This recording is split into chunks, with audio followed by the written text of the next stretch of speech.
ఉండకూడదనే ఆలోచనతో ఈ రోజు నర్సీపట్నం నియోజకవర్గం మొత్తం మీద కూడా 40 కోట్లు తెచ్చిన ఘనత కూటమి ప్రభుత్వం అని చెప్పి ఈ సందర్భంలో కూడా తెలియజేస్తున్నాం.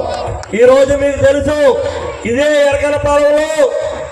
ఎంతో మంది పెద్ద నాయకులను చెప్పుకొని ఎటువంటి అభివృద్ధి కూడా చేయలేని పరిస్థితిలో ఉంటే ఈ రోజు కూటమి ప్రభుత్వం వచ్చినట్టే మీ ఎరకనపాలెంలో ఎక్కడా కూడా ఈ రానున్న 5 ఏళ్ళలో కూడా మట్టి రోడ్డు కనిపించకుండా చేస్తుందని చెప్పి కూటమి ప్రభుత్వం ఈ సందర్భంలో కూడా తెలియజేస్తున్నాం.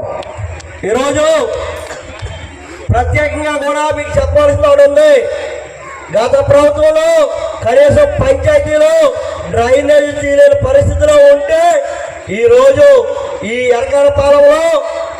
ఒక గ్లాస్ నీరేస్తే చివరకు పోయే విధంగా డ్రైనేజ్ వ్యవస్థను కూడా ఈ మధ్యకాలంలో తెచ్చే బాధ్యత కూటమి ప్రభుత్వం తీసుకుంటామని చెప్పి ఈ సందర్భంలో కూడా తెలియజేస్తున్నాం. ఈరోజు చూశారు, గత ప్రభుత్వంలో అరాచకాలకి పరాష్కత. ఈరోజు కూటమి ప్రభుత్వంలో ఎలా అభివృద్ధి ముందుకెళ్తుందో మీరందరూ కూడా ఆలోచన చేయాలి. ఈరోజు ఒకటే చెప్తున్నాం, మీరు అందరూ కూడా కూటమి ప్రభుత్వానికి మీరందరూ కూడా సంపూర్ణంగా మాకందరికీ మద్దతు ఇచ్చినందుకు నర్సీపట్నాన్ని నియోజకవర్గం ఒక మోడల్ నియోజకవర్గంగా గౌరవ స్పీకర్ గారు కూటమి ప్రభుత్వం మేమందరం కూడా తీసుకుంటామని చెప్పి ఈ సందర్భంలో తెలియజేస్తూ ఇంత చక్కటి కార్యక్రమాన్ని ఏర్పాటు చేసినట్టే